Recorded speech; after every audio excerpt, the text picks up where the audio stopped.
Welcome to cinema scoop, जिसमें आज हम बात करेंगे बॉलीवुड के खलनायक संजय दत्त की जिंदगी की, जो किसी फिल्म की स्टोरी से कम नहीं है। उनकी जिंदगी में रोमांस, एक्शन, धोखा, ड्रग्स, अंडरवर्ल्ड सब कुछ रहा। आज हम आपको संजय दत्त से जुड़ी ऐसी बातें बताने वाले हैं जो शायद आप जानते नहीं होंगे। 29 जुलाई 1959 को सुनील दत्त और नरगिस दत्त के घर एक नन्हे मेहमान ने कदम रखा। बच्चे के जन्म के पहले ही जब संजय मां नरगिस के पेट में थे, उस वक्त उनके पिता सुनील दत्त और मां ने रेडियो पर बच्चे के नामकरण के लिए एक ऐड दिया था। कई नामों के बाद नरगिस को संजय नाम पसंद आया और उसी वक्त नरगिस ने सोच लिया कि अगर उनके घर बेटे का जन्म हुआ तो वो उसका नाम संजय ही रखेंगे, और इस तरह संजय दत्त का नाम रखा गया। संजय दत्त ने पहली बार सिगरेट महज 9 साल की उम्र में पी थी। उस समय पिता सुनील दत्त से मिलने कई डायरेक्टर और प्रोड्यूसर आया करते थे और वो बची हुई सिगरेट वहीं छोड़ देते थे। शौक में संजू उन सिगरेट को छुप कर पीने लगे। एक बार सुनील दत्त ने संजय को ऐसा करते पकड़ा तो वो बहुत नाराज हुए और सोचा कि उनके लाड प्यार ने संजू को बिगाड़ दिया है। इस वजह से सुनील दत्त ने उन्हें बोर्डिंग स्कूल भेज दिया, लेकिन संजय का पढ़ाई में बिल्कुल मन नहीं लगता था।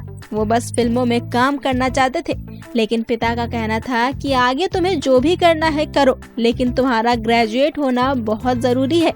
इसके बाद उनका एडमिशन मुंबई के कॉलेज में करवाया गया, लेकिन वो 1-2 दिन से ज्यादा क्लास नहीं गए। यही वो दौर था जब वो गलत संगत में पड़ गए और उन्हें हैवी ड्रग्स लेने की लत पड़ गई। 1981 में फिल्म रॉकी से संजय दत्त ने बॉलीवुड में डेब्यू किया।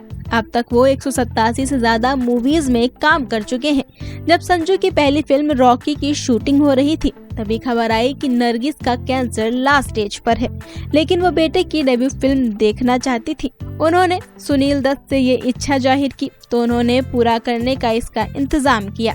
स्ट्रेचर मंगवा लिया गया, अस्पताल के डॉक्टरों से बात कर ली गई, लेकिन फिल्म की रिलीज से 5 दिन पहले ही 3 मई को नरगिस इस दुनिया को छोड़कर चली गई।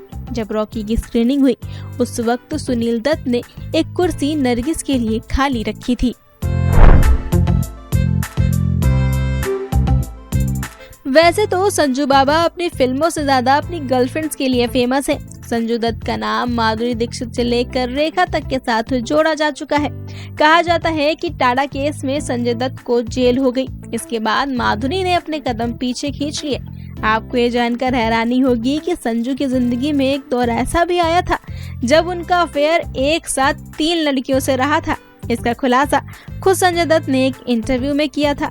उन्होंने साफ बताया था कि वो एक साथ 3 लड़कियों के साथ रिलेशनशिप में थे, लेकिन कभी भी पकड़े नहीं गए। मीडिया रिपोर्ट्स में संजय दत्त की 308 गर्लफ्रेंड्स होने का दावा किया जाता है, जो हकीकत भी है। दरअसल संजय दत्त की जिंदगी पर संजू नाम की फिल्म बन चुकी है। इस फिल्म में उन्होंने खुद ही 308 लड़कियों से उनके अफेयर होने की बात कबूली थी।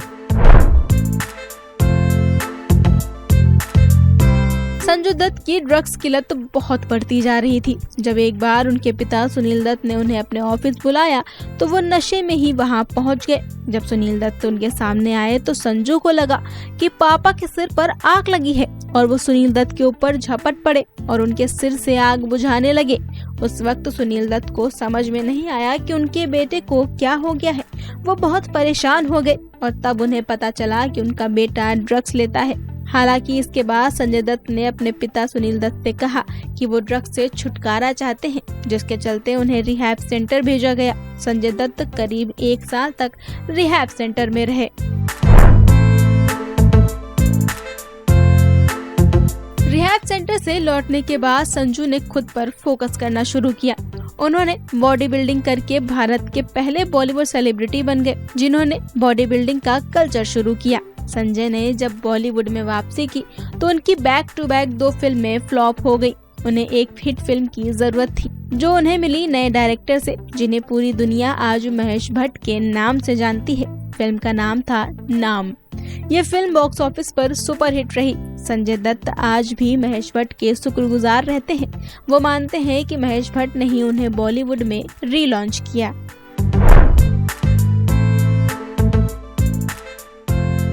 साल 1986 का दौर था। उस वक्त संजू का करियर पीक पर था। उनकी फिल्में हिट हो रही थी और ड्रग्स की प्रॉब्लम भी खत्म हो गई थी। उस दौरान उनकी मुलाकात ऋचा शर्मा से हुई। ऋचा बॉलीवुड में नई थी और संजय उन्हें पसंद करने लगे थे।